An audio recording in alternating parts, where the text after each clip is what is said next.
Bonjour à tous, au menu un avant-goût de la future série 7, les facéties des animateurs de Top Gear UK. Avant cela, Peugeot annonce sa supercar pour Gran Turismo 6.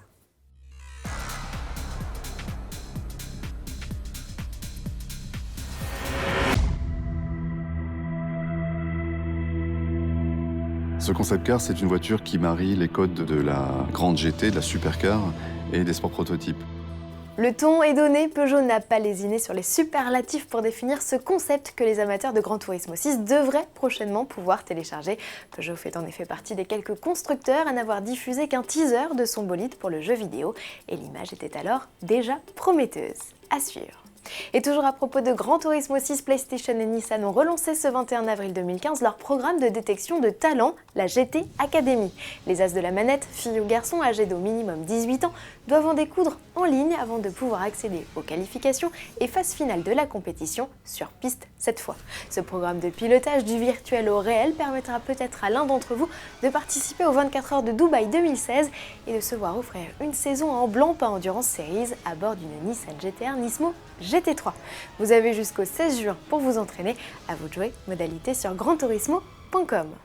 Enfin, amateur de jeux vidéo toujours, petite parenthèse pour vous annoncer la présence depuis le 21 avril de la RS01 dans Real Racing 3, l'unique occasion pour vous de piloter le bolide de course Renault Sport de 550 chevaux.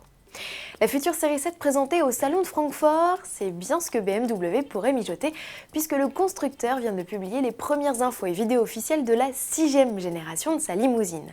Question esthétique, passez votre chemin, il n'y a rien à voir, la série 7 se cache sous sa tenue de camouflage, et ce n'est pas mieux à l'intérieur, où la planche de bord est entièrement planquée. Mais on sait par exemple que la berline reçoit un nouveau système d'infodivertissement avec écran tactile et possibilité de commander certaines fonctionnalités d'un simple geste. Mieux encore, cette BMW est capable de se garer toute seule, regardez. Il suffit d'un clic sur la télécommande pour que la berline rejoigne son lieu de stationnement. De nombreuses autres aides à la conduite viendront garnir le catalogue des options et notamment un régulateur de vitesse adaptatif qui tiendra compte tout seul des panneaux de limitation.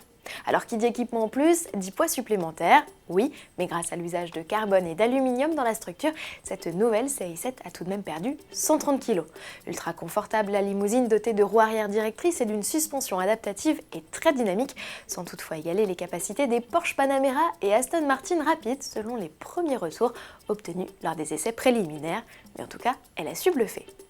Pour finir, clin d'œil à nos amis de Top Gear. Depuis l'éviction de Jeremy Clarkson et l'arrêt de l'émission star de la BBC, James May et Richard Hammond s'ennuient. Et ils le font savoir d'une manière plutôt décalée, à l'humour anglais. James a donc créé sa chaîne YouTube, Chômage, où il convie les internautes à l'écouter jouer de la flûte, pas mal en plus, ou à apprendre à faire des pâtes carbonara. Notre deuxième larron propose lui sur sa chaîne Richard Hammond s'ennuie une vidéo de 10 minutes baptisée Ennui où il raconte son quotidien en images depuis l'arrêt de l'émission. Et pas à dire, les deux hommes ont de la suite dans les idées, espérons qu'on les retrouve vite à l'écran. En attendant, ne manquez pas ce mercredi 22 avril à 20h45 Top Gear France. Philippe Lelouch, Paul Joigny et Le Tone vont cette fois jouer les cascadeurs. À demain.